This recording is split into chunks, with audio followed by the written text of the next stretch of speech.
Welcome to Let Me Fix This. Enjoy the video. You already meet basics: a smartphone and a signed-in Google account.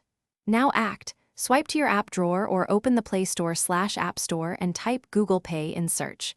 Once found, tap the app icon. If not installed, tap Install or Get.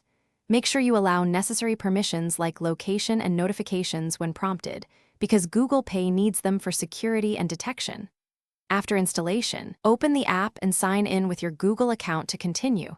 Don't skip sign in. Once signed in, add a payment method to use Google Pay.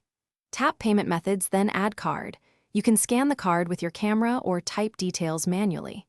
The app will prompt verification. Follow SMS, email, or bank app steps to confirm the card.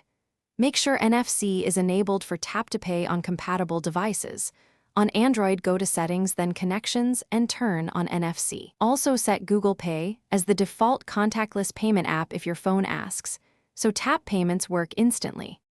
To finish, test Google Pay at a contactless terminal or with an online checkout.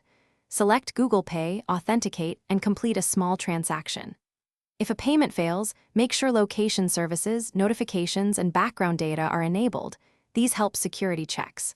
Once done, review payment methods and transaction history for confirmation. If problems persist, clear the app cache, restart the phone, remove and re-add the card, and contact your bank for authorization holds. These steps resolve most setup and verification issues quickly. Thanks for watching. If you found this helpful, don't forget to like and subscribe.